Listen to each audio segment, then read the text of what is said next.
Folclore, mitologia e causos são bastante comuns em vários países. No Brasil temos a forte cultura folclórica baseada em mitos indígenas, africanos e europeus. A mitologia greco-romana é conhecida no mundo todo.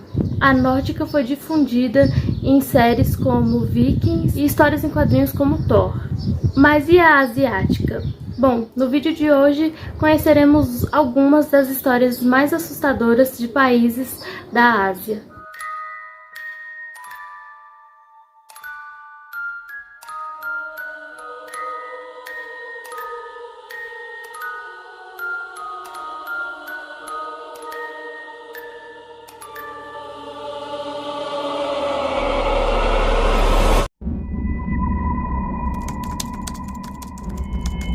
Manak era uma jovem muito apaixonada por seu marido, Nak. Ambos viviam às margens de um rio em um povoado. Quando ela engravidou, o casal ficou imensamente feliz e ansiosos pela chegada do seu primeiro filho. Mas infelizmente Mak foi convocado e enviado para a guerra. Manak sozinha decidiu então que esperaria pela chegada do seu marido, esperando que ele voltasse a tempo do nascimento do filho. Os meses passam e, após passar por diversas situações, Mak acabou sofrendo um acidente e ficou gravemente ferido. Mak precisou passar por um tempo se recuperando. Por conta disso, estava longe de mãe Nak durante seu parto. Nak teve um parto difícil e tanto ela quanto o filho não resistiram ao procedimento e acabaram falecendo.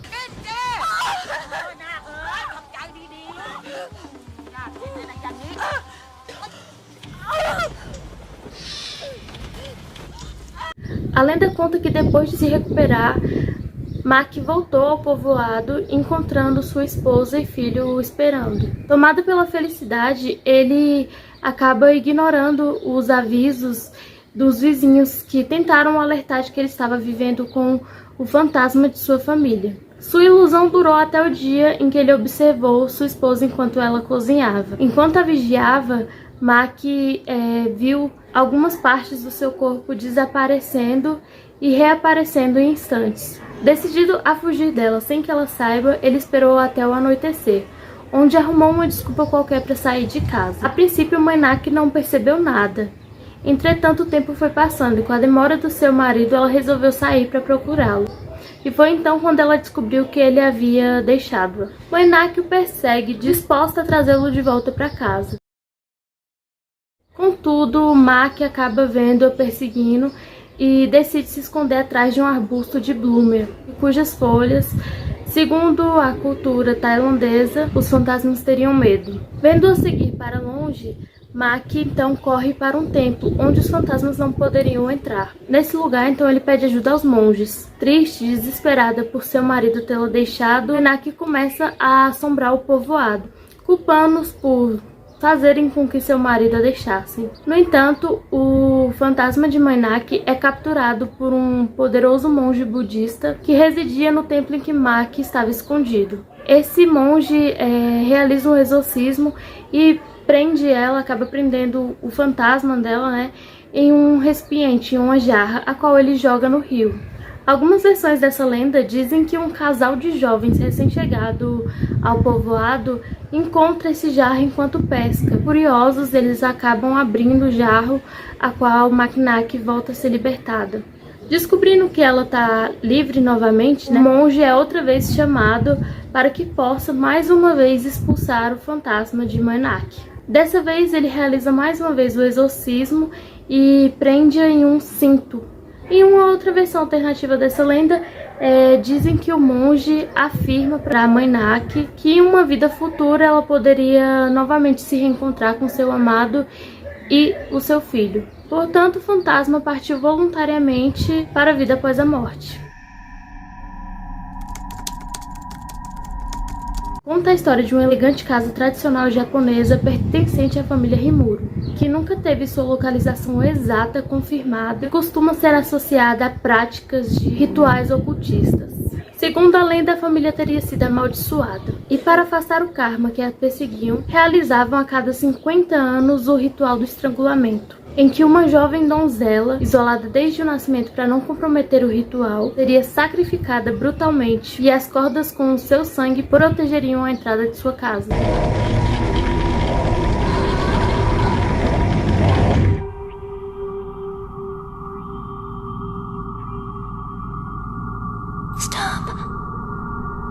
Deu certo por muitos anos, porém certa vez a Nawamiko, donzela do Santuário da Corda, conheceu e se apaixonou por um rapaz, que tentou salvá-la de seu destino, arruinando então o ritual. O chefe de família ficou desesperado com o futuro dos Rimuru e em um momento de loucura assassinou toda a família e depois se suicidou usando uma katana. Dessa forma ele acreditava que os protegeriam da maldição. A lenda diz que ainda hoje os membros da família vagam pela casa em busca de vítimas para o ritual, para tentar enfim acabar com a maldição. Marcas do crime ainda podem ser vistas pela casa para quem ainda tem coragem de adentrar o local. Afinal, muitos visitantes são encontrados mortos de maneira bizarra, parecida com os que a história conta. Desmembramentos, marcas de cordas e sangue por tudo. Diz que quem se aventura atrás da história acaba sendo amaldiçoado também. E se você tirar foto da janela certa, ainda pode ver uma mulher de branca lá dentro. O que alguns não sabem é que essa lenda serviu de inspiração para o jogo Fatal Frame.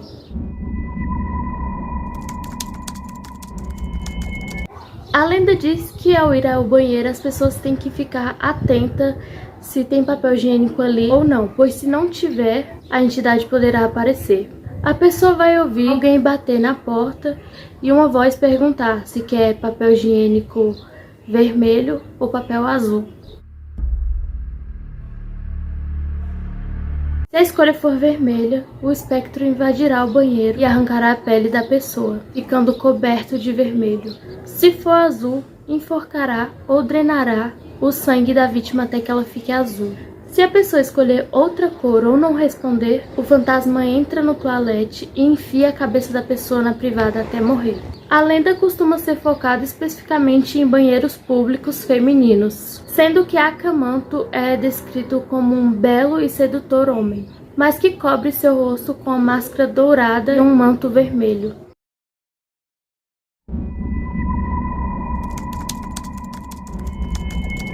Dizem que Yuki-onna aparece nas noites de nevasca na figura de uma mulher alta e extremamente bonita, com longos cabelos negros e belos lábios vermelhos da cor de sangue. Sua vestimenta é sempre descrita como um vestido branco e transparente. Sua pele pálida, quase transparente, mistura-se com a paisagem branca da neve.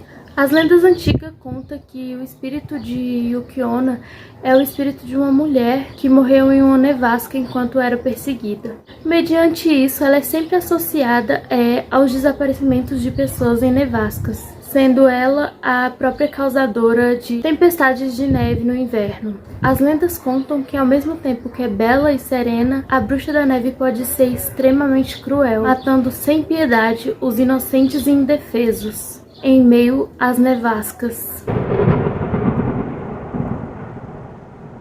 Até o século XVIII, ela foi quase retratada como um sinônimo do mal. Hoje, porém, muitas histórias sobre essa bruxa a deixam mais humanizada, enfatizando sua natureza como um fantasma de beleza efêmera. Contam que Yuki-onna aparece para os viajantes presos em tempestades de neve. Ela usa seu hálito gelado para deixá-los como cadáveres revestidos em gelo.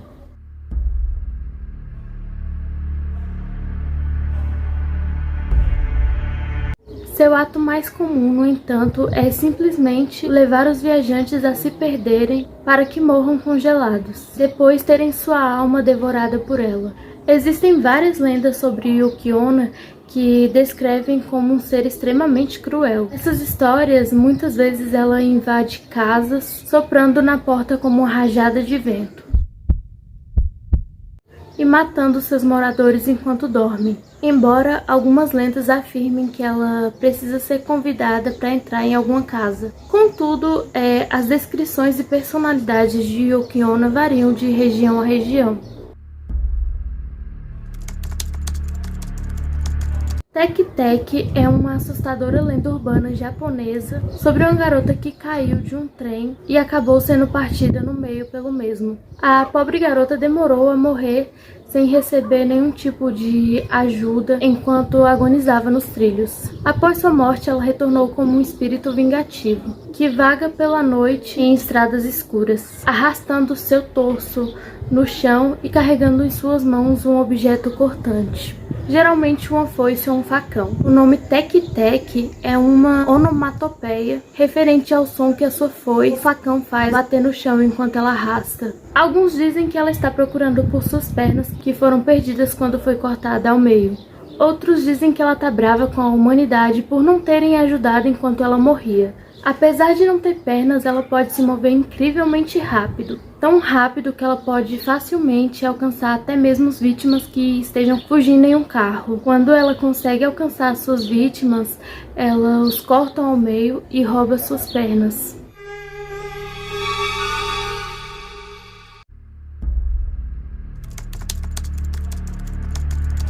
A boneca comprada no ano de 1918 por um menino de 17 anos foi dada de presente à sua irmã de 3 anos, chamada Kikuki. A boneca se transformou em sua companhia de todas as horas, onde a menina carregava por todos os cantos, desde ir ao banho, a dormir, a realizar suas refeições, enfim, a menina carregava a boneca por todos os cantos onde ia. A boneca tinha cabelo cortado na altura do queixo e franja curta na testa. Kikuki veio a falecer repentinamente por conta de um resfriado. A boneca deveria ter sido cremada junto ao corpo da menina, pois é um costume deles, né, de cremarem as pessoas juntamente aos seus objetos preferidos. Porém, a boneca acabou não sendo cremada e a família acabou guardando-a num santuário na casa para recordar da menina e rezar por ela, chamando então a boneca de Okiko.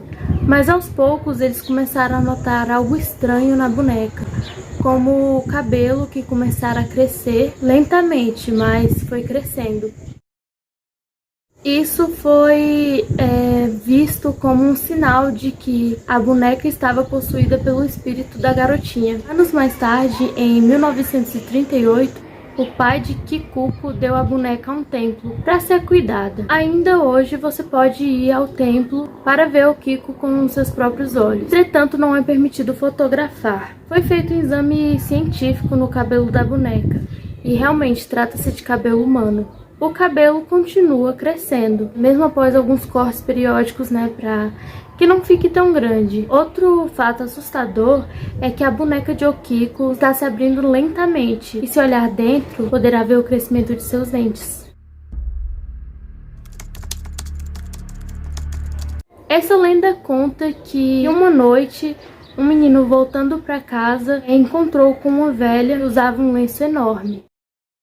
O menino se aproximou da senhora e ela perguntou: "Você não quer um pé?" A senhora repetiu a mesma pergunta inúmeras vezes. No final, cansado, o menino disse-lhe que não queria perna. Logo em seguida, ouviu-se um grito que abalou toda a vizinhança. Quando algumas pessoas se aproximaram da origem do grito, encontraram a criança caída no chão, sem a perna direita e sangrando. No Japão, dizem que se você encontrar essa senhora na rua, não terá outra escolha a não ser responder sua pergunta. Se você responder "não quero", acontecerá com você a mesma coisa que aconteceu com o menino. Por outro lado, se você disser "eu quero", a velha tentará enfiar em seu corpo uma terceira perna. A única maneira de se livrar dela é dando o endereço de uma amiga e dizer que a outra amiga vai comprar o pé dela.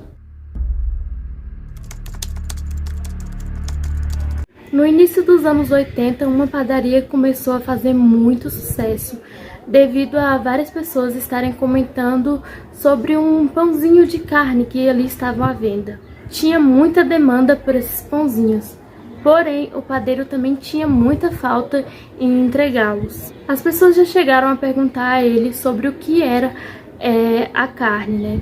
E ele sempre respondia que era carne de porco. Mas carne de porco era fácil de conseguir, então por que tanta demora para entregar os pãozinhos?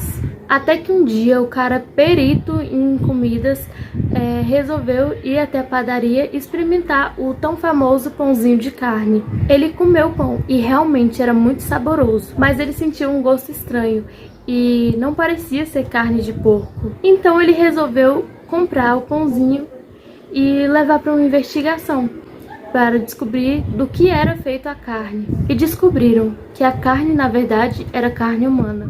O padeiro acabou sendo preso e, ao interrogarem ele, o motivo para ele ter feito esses pãezinhos foi que ele acabou brigando com um cliente e acabou assassinando. Ele não tinha onde esconder o corpo, então resolveu fazer pãezinhos com a carne humana. Só que a demanda acabou sendo tão grande que ele precisava fazer mais. Então pegava entregadores que traziam comida a ele.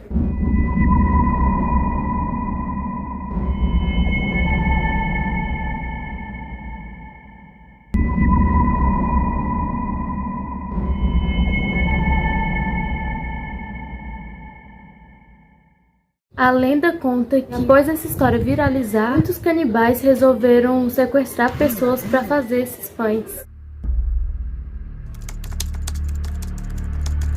Diz a lenda que Kumirro é uma raposa de 9 caudas que viveu 1000 anos e que, sendo uma boa criatura, recebeu o direito de subir aos céus e ser colocada no palácio do imperador de Jade, governador dos céus. Entretanto, elas são conhecidas por disfarçar-se de mulheres bonitas que prendem suas vítimas.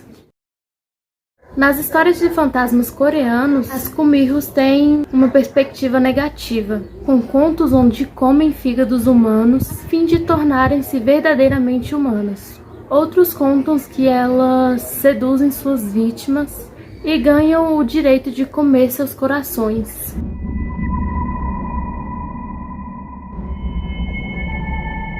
Interpretações românticas dizem que se uma Kumirro se apaixona e casa com um homem humano, conseguindo viver com ele por 100 dias, sem ser descoberta, ela se tornará uma humana. Enfim, viajantes, essas foram algumas das histórias do continente, da Ásia. Tem várias outras, se vocês tiverem interesse, podem deixar aqui nos comentários que eu trago uma parte 2. Enfim, eu espero que vocês tenham gostado. Se tiverem gostado, já deixem seu like e garanta sua passagem para não ficar de fora de nenhuma viagem como essa, se inscrevendo no canal. Tchau, tchau e até a próxima viagem.